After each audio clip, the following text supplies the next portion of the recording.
কার হাত ধরবে আমাদের জানা নেই। বামফ্রন্টের অবস্থা হচ্ছে এখন হয়ে গেছে সেই ছেলে বা মেয়ের মতো যার 3 মাসের বেশি বয়ফ্রেন্ড বা গার্লফ্রেন্ড টেকে না, কখনো একে চুমু খাচ্ছে কখনো ওকে চুমু খাচ্ছে। করতে দিন, কি আছে, যাকে চুমু খাবে খাক, আমাদের কোনো অসুবিধা নেই। প্রসেনজিৎ চট্টোপাধ্যায়ের বাড়িতে আজকে গেছিলেন সুকান্ত মজুমদার, বেরিয়ে কি বলছেন শুনবো। আমার সৌভাগ্য যে বাংলা সিনেমার যাকে অন্যতম মহিরুহ বলা হয়, অর্থাৎ প্রসেনজিৎ দা, যাকে আমরা বুম্বাদা নামে চিনি, তার পদ্ম পুরস্কার প্রাপ্তি উপলক্ষে আজকে আমি, আমাদের কালচারাল সেলের প্রধান, অন্যতম বাংলার বিশিষ্ট অভিনেতা রুদ্রনীল ঘোষ, আমাদের সভাপতি অনুপম ভট্টাচার্য সহ অন্যান্যরা আমরা আজকে মাননীয় বুম্বাদাকে শুভেচ্ছা জানালাম, অভিনন্দন জানালাম।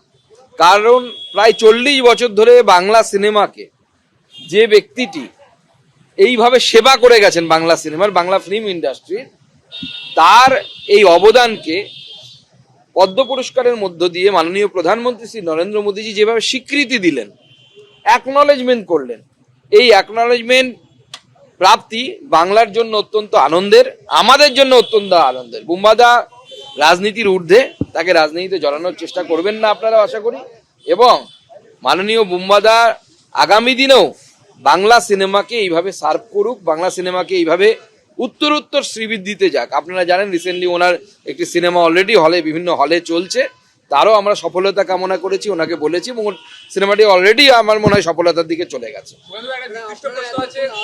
অভিষেক বন্দ্যোপাধ্যায় তিনি রঞ্জিত মল্লিকের কাছে গেছিলেন, তিনি উন্নয়নের পাঁচালী তুলে দিয়েছিলেন, তিনি কেন্দ্রীয় বঞ্চনার কথা বলে এসেছিলেন, এগুলোর কোনোটাই তাহলে আপনারা করলেন না? আমরা রাজনীতি করতে আসিনি তো, আমাদের কাজ হচ্ছে ওনাকে সম্বর্ধনা দেয়া এবং ওনাকে অভিনন্দন জানানো।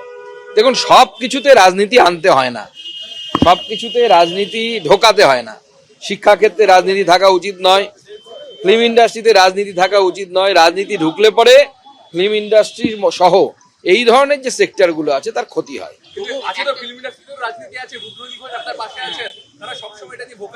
দেখুন, রুদ্রনীল ঘোষ আমাদের পার্টির নেতা, কিন্তু যখন তিনি অভিনয় করতে যান তখন তিনি অভিনেতা, সেখানে রাজনীতি থাকে না এবং থাকা উচিতও না। প্রত্যেক অভিনেতার আলাদা আলাদা আদর্শ মতাদর্শ থাকতেই পারে। উৎপল দত্ত একটা মতাদর্শে বিশ্বাস করতেন, তিনি মনে করতেন নাটক হচ্ছে তার আইডিওলজি প্রোপাগেশনের একটা জায়গা, কিন্তু অভিনেতা সিলেকশনের জন্য বা সিনেমা তৈরির জন্য সেইটা যেন কারো ক্রাইটেরিয়া না হয়ে যায় যে ইনি আমার পক্ষের, ইনি আমার পক্ষের না। রুদ্রনীল বিজেপি করে বলে তাকে আমি নেব না বা নিতে দেব না, এই যে মানসিকতা, এই মানসিকতা ফিল্ম সহ এই ধরনের যে কোনো ইন্ডাস্ট্রির ক্ষতি করে।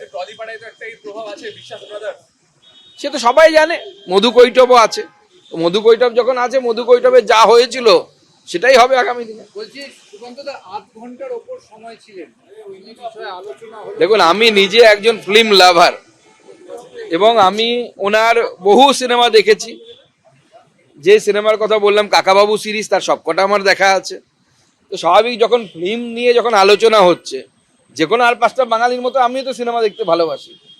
সে সত্যজিৎ রায়ের সিনেমা হোক বা ঋত্বিক ঘটকের সিনেমা হোক, বা আধুনিক কালে আমাদের কৌশিক দা, সৃজিৎ নিয়ে আরো অনেকে আছে, তাদের সিনেমা হোক। তো প্রত্যেকটি বিষয়ে যখন আলোচনা হচ্ছিল এবং এতজন আমাদের ফিল্ম যারা ফিল্মের সাথে যুক্ত বা এই লাইনের সাথে যুক্ত ব্যক্তি ছিলেন, যারা অনেকেই পূর্ব পরিচিত, একজন প্রডিউসারও আছেন যিনি প্রসেনজিৎ দার সিনেমা প্রডিউস করেছিলেন এক সময় আমাদের সাথে।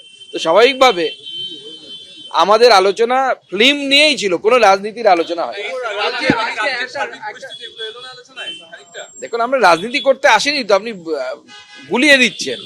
সব নেতা একরকম হয় না, কিছু নেতা সিনেমাও দেখে, সিনেমা নিয়ে আলোচনা করতে পারে, কেউ পাঁচালি পড়তে পারে, পাঁচালি যাদের পাঁচালি পড়ার ইচ্ছে তাদের পাঁচালি পড়তে দিন না।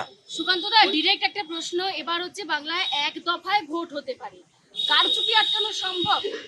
দেখুন, প্রথম কথা হচ্ছে 1 দফায় হবে না 5 দফায় হবে আমরা জানি না। এখনো পর্যন্ত আমাদের কাছে সরকারি কোনো কমিউনিকেশন বা ইলেকশন কমিশনের কোনো কমিউনিকেশন আসেনি। যত দফাতেই হোক ভারতীয় জনতা পার্টি তৈরি আছে, কিন্তু আমাদের দাবি হচ্ছে প্রত্যেকটি বুথে, বুথ প্রেমিসেসের মধ্যে এবং বাইরে পর্যাপ্ত পরিমাণ কেন্দ্রীয় বাহিনী, এবং কেন্দ্রীয় বাহিনী যদি কম হয় তাহলে অন্য রাজ্যের পুলিশ যেন থাকে। পশ্চিমবঙ্গ পুলিশের উপর ভরসা করে এখানে ভোট করানো যাবে না। আজকে এসআইআর শেষ দিন, 4 লক্ষ নাম বাদ পড়তে চলেছে। এটা নির্বাচন কমিশনের বিষয়, আমরা কি বলবো, আমরা তো পার্টিসিপেট করেছি তার। পারিশ্রমিক আটকে রেখেছে বিএলও এই আর আপনাদের বিভিন্ন অভিযোগ ছিল, সেগুলো আপনারা নির্বাচন কমিশনকে অনেক সময় জানিয়েছেন, কিন্তু তার কি কোনো পদক্ষেপ যেটা আপনারা চেয়েছিলেন সেরকম কি পেয়েছেন? দেখুন, নির্বাচন কমিশনকে আমরা টাইম টু টাইম জানিয়েছি, লিস্ট বেরোলে পরে আমরা বুঝতে পারবো, লিস্ট বেরোতে দিন, ড্রাফট লিস্ট বেরিয়েছে, ফাইনাল লিস্ট বেরোতে দিন, তারপরে ভারতীয় জনতা পার্টি আমরা আমাদের স্ট্যান্ড পরিষ্কার করে বলবো। আমরা দেখুন একটা জিনিস স্পষ্ট বলে দিয়েছি, বাংলার জনতার সামনে এটা ক্লিয়ার হয়ে গেছে, ইলেকশন কমিশন বলে আলাদা কোনো বস্তু হয় না। কারণ ইলেকশন কমিশনের একজন অফিসার, যিনি রাজ্যের প্রধান, মনোজ আগরওয়াল সম্ভবত তার নাম, তিনি ইলেকশন কমিশনের বসানো, বাদ বাকি পুরো মেশিনারিটা হচ্ছে রাজ্য সরকারের। এইআরও রাজ্য সরকারের অফিসার, ইআরও রাজ্য সরকারের অফিসার, বিএলও রাজ্য সরকারের অফিসার। অতএব যদি কোথাও কোনো ভুল হয় তার দায় রাজ্য সরকারের, কারণ রাজ্য সরকারি অফিসাররা কাজ করেছে। এরকম নয় যে তারা ইলেকশন কমিশন তাদেরকে বলে দিয়েছে তোমরা এইটা করো, তারা তো নিজের মতো করেছে, ফর্ম ফিল আপ কিভাবে করতে হবে তারা করেছে। ভট্টাচার্য তে দুটো এ দিয়েছে না একটা এ দিয়েছে, এবং তার জন্য যদি কেউ ডাক পায় তার দায় তো যে বিএলও ওটা করেছে তার। চ্যাটার্জি এবং চট্টোপাধ্যায় একই ব্যক্তি, আজকে সেটা বাঙালি ছাড়া বোঝা সম্ভব নয়।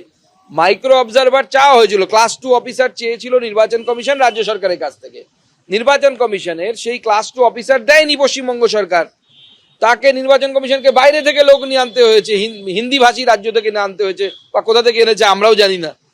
যদি এনে থাকেন তো হিন্দি ভাষী রাজ্যের লোক, সে তো ভট্টাচার্য দুটো এনে একটাই, সেও জানবে না, ব্যানার্জি আর বন্দ্যোপাধ্যায় তো একই বস্তু, একই ব্যক্তি, সেটা তার পক্ষে জানা সম্ভব নয়।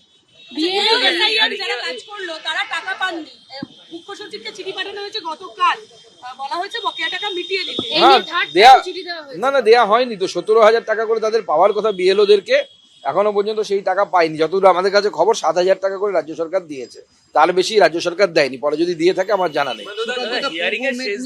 হেল্পলাইন চালু করলো পুলিশ, সরকারি প্রকল্পে কাটমানির অভিযোগ, পুলিশ হেল্পলাইন দিয়েছে, কেউ যদি এরকম অভিযোগ থাকে তাদের পরিচয় গোপন রেখে তাদের এই ব্যাপারে পদক্ষেপ করা হবে। মূলত বাংলার বাড়ি প্রকল্প।